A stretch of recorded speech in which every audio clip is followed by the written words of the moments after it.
In the US, there are 140 million Americans that have obesity and 15 million children. Now the percentage of the people who are associated with the obesity, right, the number has got increased, the percentage has got increased, not in the one country, right, every country is suffering from this situation. It's a disease that many people inherit from their parents, similar to alcoholism. And it's a disease that's genetically driven and epigenetically driven. It's slightly different in children, which is obviously my specialty, childhood obesity, diabetes, hypertension, cardiovascular disease, liver disease, kidney disease, you name it, even cancer. India is considered as diabetes capital of the world, right? Same, like I think with that said, the obese percentage is also high here as well. So can you just walk us through like what this new wave of the drugs? Okay. GLP-1 agonists might have a role in Alzheimer's treatment or prevention, in migraines, in treating addiction or alcoholism. So we're finding all these other potential uses for the drug, which in my mind means we don't really understand how the drug works.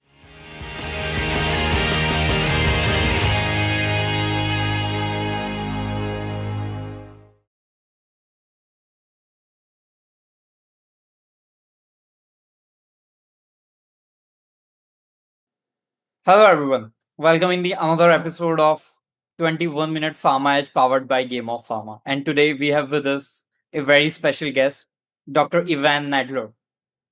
He is nation's leading pediatric surgeon who has been treating children with obesity for over 20 years. He is now on a mission to help both children and adults overcome obesity with expert care, education, and innovative solutions. Currently, he is adjacent associate professor at George Washington University. Welcome on the show, Ivan. Thank you, Lokesh. Thank you so much for having me. Happy to be here.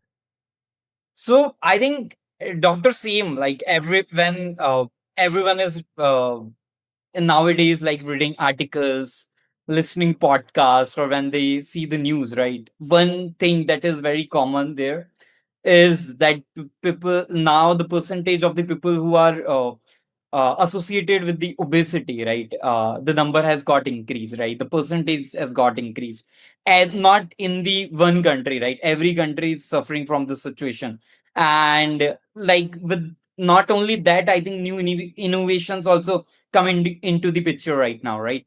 So, Correct. like we are seeing a shift in how obesity is viewed and treated, right? Both like from the point of view of society and from the point of view medical as well, right? So in your words, okay, what does it mean now to say that obesity is a disease? Right. So I think there's been a sort of common misconception that obesity is somehow a lifestyle choice, Right. or people sort of who suffer from obesity are, just don't exercise enough or just don't eat properly, and it's somehow their fault. Actually, there's a lot of patient blaming, patient shaming, even self shame and blame from patients who buy into the societal feeling that it's their fault, and all of that's really, frankly, wrong. It's a disease, and it's a disease that many people inherit from their parents, similar to alcoholism.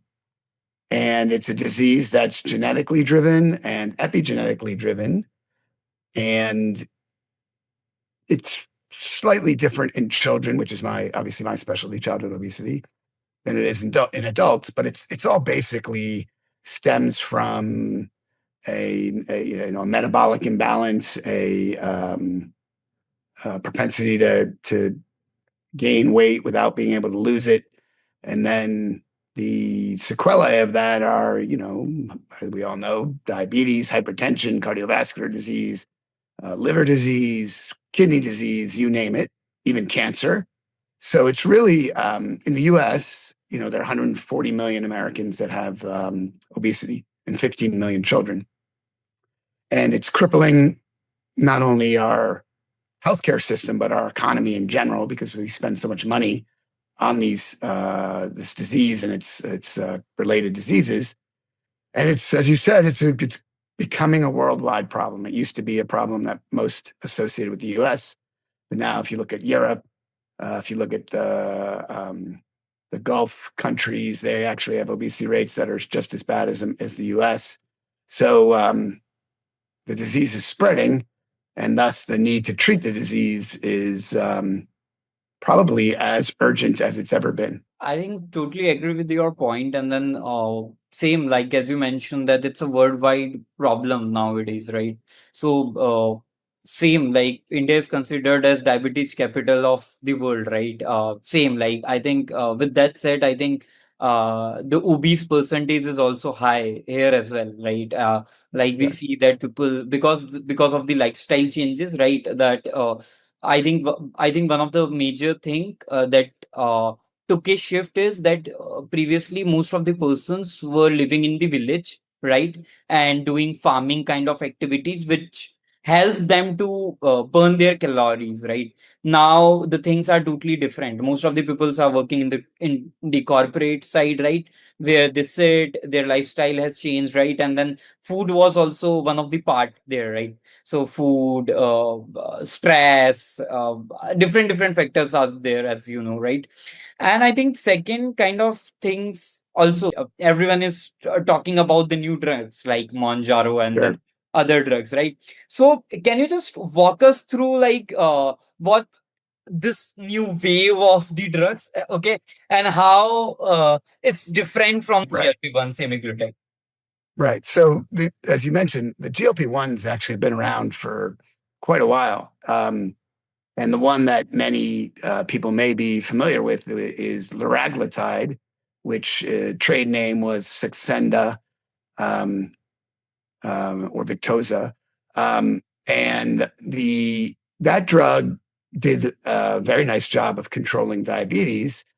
And what the sort of quote unquote side effect was some mild weight loss.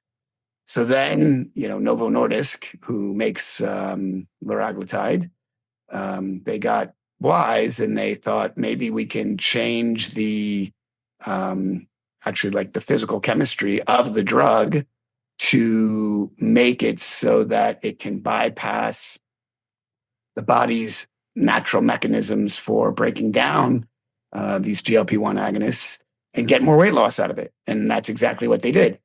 And once that was figured out, their next step was figuring out how to actually package it, because for a long time the oral formulations would get degraded in the stomach, and so you wouldn't get enough of a serum concentration to have enough in the bloodstream to affect weight loss. That's changing now with oral semaglutide on the horizon, and then Eli Lilly has their small molecule GLP-1 agonist. That's also, both those drugs are probably going to be hitting the U.S. market anyway in 2026 would be my guess. But the question comes up about the safety of these drugs often, and I tell people, well, they've actually been around for quite a while, and we have quite an experience with them, both in children and adults, just not for weight loss. We've just used them for other things. Now we're finding out that the GLP-1 agonists might have a role in Alzheimer's treatment or prevention, in migraines, in treating addiction or alcoholism. So we're finding all these other potential uses for the drug, which in my mind means we don't really understand how the drug works. Like, we think we know how the drug works. We think it's, a gut hormone, an incretin that only impacts the brain via sort of food noise or eating behavior or whatever. But once we start finding out all these other diseases that it can treat, I think it means that we don't really fully understand how it all works. And now the next generation drugs that are coming which I'm sure you'll ask me about in a second. But tirzepatide is a GLP-1 agonist and a GIP, gastrointestinal inhibitory peptide agonist. And now there are about a dozen drugs in development that are GLP agonists plus some other mechanism that is thought to be related to weight management or weight loss. Even diseases that we didn't think were associated, like Alzheimer's has been discussed as type 3 diabetes or insulin resistance in the brain, and that may or may not be related to obesity. But yeah, I think and addiction certainly isn't necessarily an obesity-related comorbidity. So I think it's just, I think it's actually an exciting time for the science of these medications because we're learning more about different pathways and different, frankly, different receptors and different agonists that are treating human disease in different ways that we weren't really necessarily aware of previously. Right. And I think same as you mentioned that there is an extension of the benefits, right? I think same.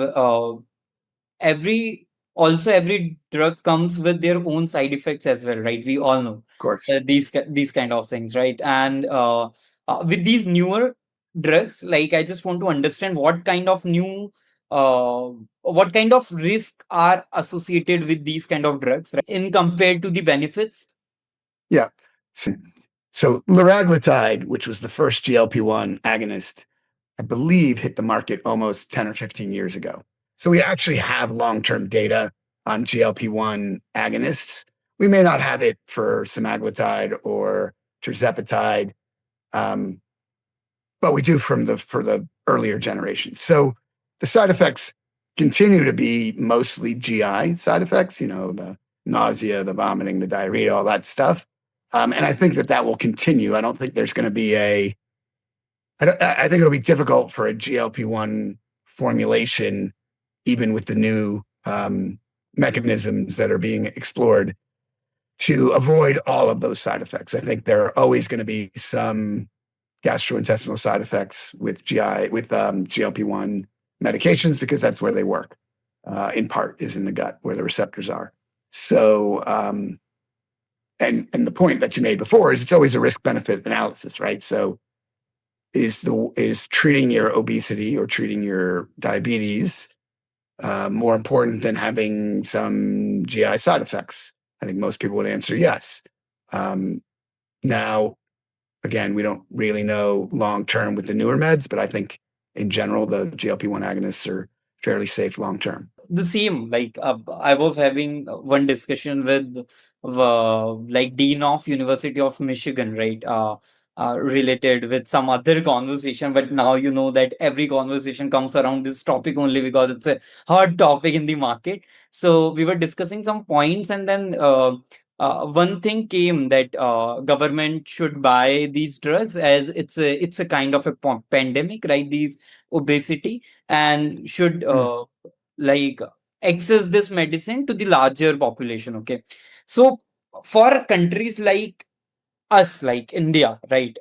Especially two major issues are there, like cost and access. Like Munjaro has launched there, right, recently, and then the prices are too high compared to like people buy Sure. those medicines, right? So I think what we need in terms of the healthcare, every country is equity, right?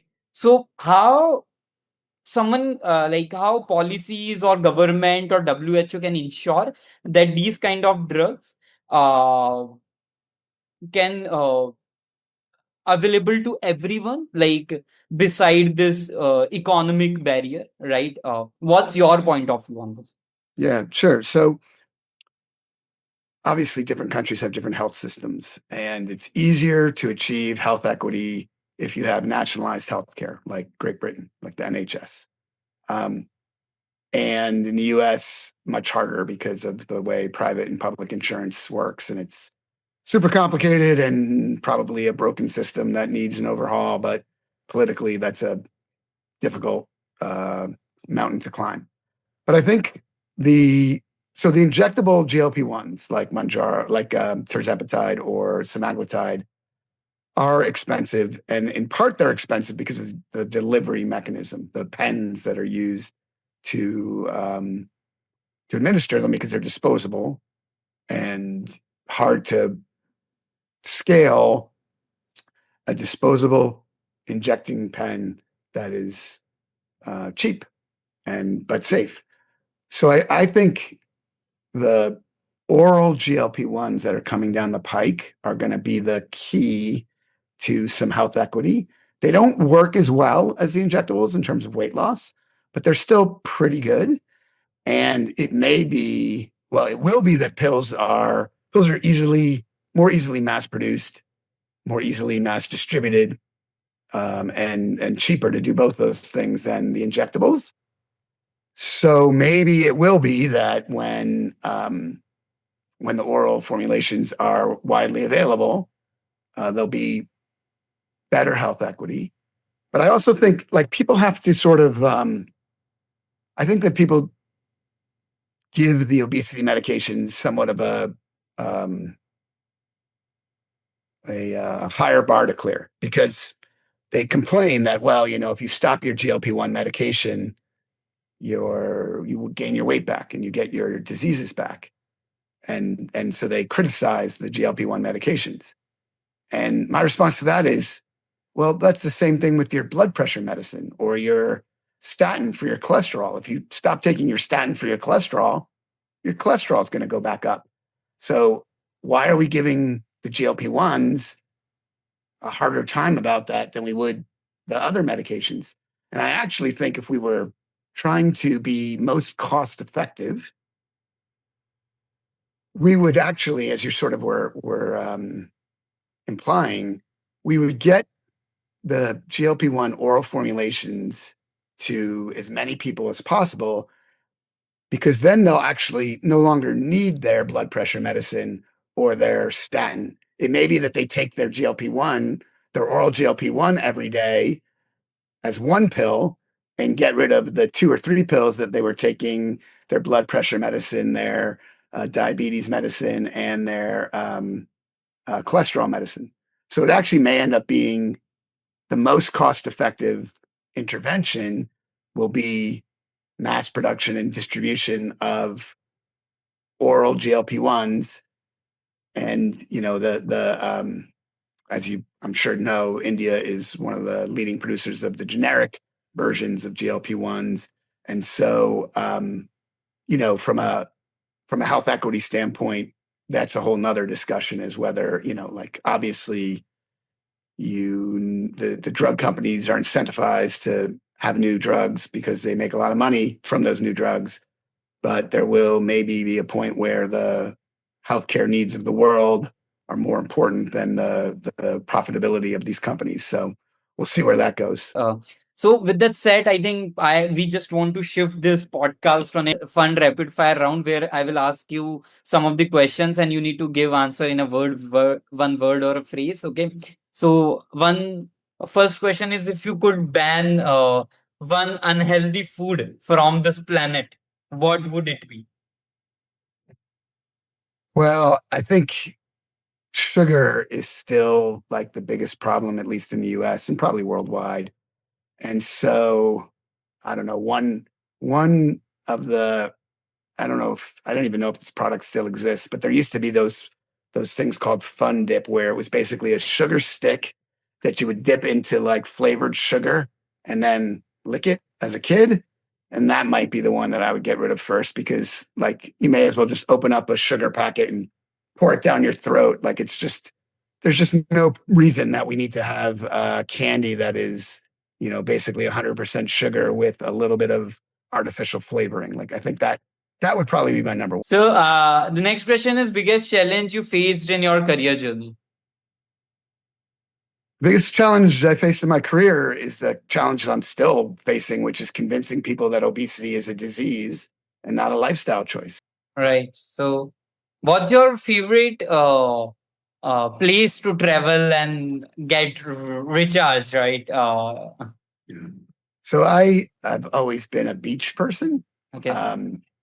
I actually have a second home at a beach town in the United States, in New Jersey, which is where like I call my happy place.